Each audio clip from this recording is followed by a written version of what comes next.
प्रिय विद्यार्थियों, हिंदी की ई लर्निंग कक्षा में आप सभी का स्वागत है। आज हम समकालीन हिंदी कविता पुस्तक में संकलित अज्ञेय की कविता सूनी सी सांझ एक की सरल व्याख्या करेंगे।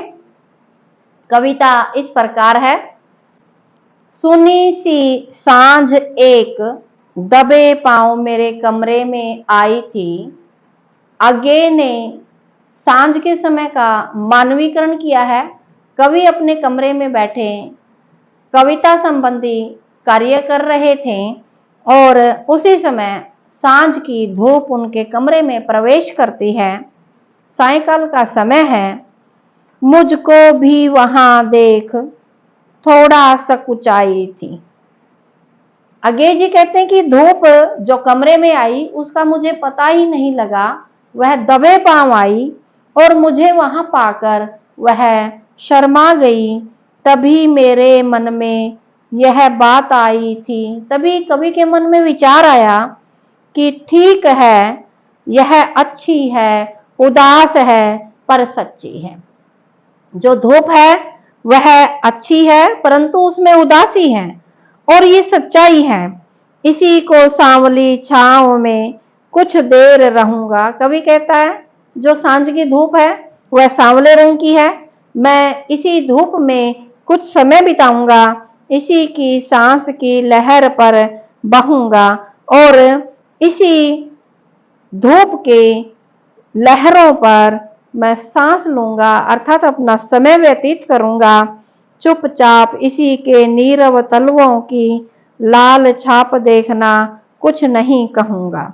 मैं चुपचाप इसके सूने और निर्जन एकांत तलवों को जो लालिमा से युक्त हैं देखता रहूंगा और कुछ भी नहीं कहूंगा। यहाँ पर कवि ने सांझ का मानवीकरण किया है। उपमा और अनुप्रास की छटा भी दर्शनीय है।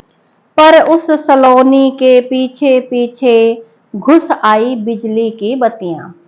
अज्ञेय जी कहते हैं कि जैसे ही सांझ ने मेरे कमरे में प्रवेश किया था वह सुंदर थी, परंतु उसके पीछे पीछे बिजली की बत्तियां आ गई, अर्थात अंधेरा होना शुरू हो गया और लाइटें जलने लगी। बेहया धड़ धड़ गाड़ियों की, मानुषों की खड़ी खड़ी बोलियां, गाड़ियों की आवाज होने लगी। लोग अपने घरों की ओर लौटने लगे। लोगों के भी समूह गलियों में खड़े बातें कर रहे हैं तो उनकी बोलने की ध्वनियां होने लगी। वह रुकी तो नहीं, आई तो आ गई, परंतु सांझ कहीं रुकी नहीं और वह आ ही गई, पर साथ साथ मुरझा गई। उसके आने के साथ साथ जो उदासी का भाव था उसके अंदर, जिसके कारण वह मुरझा गई, उसको पहले ही मध्यम अरुणाली पर घुटन की एक शाही छा गई। धूप को, सायंकाल की सांझ को ये जो लालिमा से युक्त थी, मध्यम मध्यम लालिमा थी, तो ऐसे लगता था जैसे कि इसके ऊपर जैसे ही अंधेरा हुआ कि कोई शाही फेर करके उसका गला घोट दिया गया हो। सोचा था कुछ नहीं कहूंगा, कुछ नहीं कहा। कवि ने पहले ही मन बना लिया था कि मैं चुपचाप सांझ का आनंद लूंगा, देखता रहूंगा, कुछ बोलूंगा नहीं। तो कवि ने कुछ नहीं कहा, पर उस भाव का, संकल्प का बस इतना ही रहा। परंतु कवि के मन में जो दृढ़ निश्चय किया था भी बिना कहे मैं नहीं कुछ भी कहूंगा, लेकिन फिर भी उनके मन में ये आभास हुआ कि जो सांझ गायब हो गई है और बिजली की बत्तियां जल गई हैं, इससे शहरी जो सभ्यता है उस पर भी व्यंग्य है कि शहरों में जो चहल पहल है वह फिर से शुरू हो गई है, जबकि कवि एकांतवास चाहता था और सूनी सी सांझ का आनंद लेना चाहता था। यह नहीं वह न कहना था।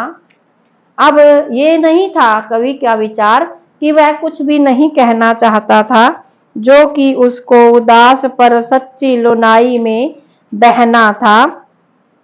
जो संध्या है, सांझ है, वह उदास भरी सच्ची सुंदरता का आत्मसात कवि करना चाहता था, जो अपने ही अपने न रहने को तदगत सहना था। संध्या के साथ मिलकर, संध्या में उदासी है तो कवि इस संसारिकता से भी उबा हुआ है, नगरीय सभ्यता से भी परेशान है, तो उस उदासी का भाव कवि के हृदय में भी है, इसलिए वह सांझ के साथ अपना बनकर रहना चाहता था और उस उदासी को सहन करना चाहता था। यह तो बस रुंध कर चुप रहना था, यो न जाने कब कहाँ वह सांझ ओझल हो गई। कवि कहता है कि मैं चुप रहना चाहता था, लेकिन वो सांझ पता ही नहीं लगा कब वहां से गायब हो गई और मेरे लिए यह सुने न रहने की, रीते न रहने की, बांझ अनुकंपा समाज की कितनी बोझल हो गई। कवि कहता है कि मुझे वो खालीपन सा जो सांझ के साथ महसूस हुआ था, एकाकी में बैठना चाहता था, लेकिन सांझ के गायब होने से, लाइटों के जलने पर वो सूनापन फिर से नहीं रहा, न ही वो खालीपन रहा। कवि को लगा कि चारों तरफ जो सूनापन पहले था वो अब नहीं है और ये संसार जो है दिखावटी है और एक बोझ की भांति कवि को महसूस होता है। उस एकांत की स्थिति को पुनः पाना चाहता है।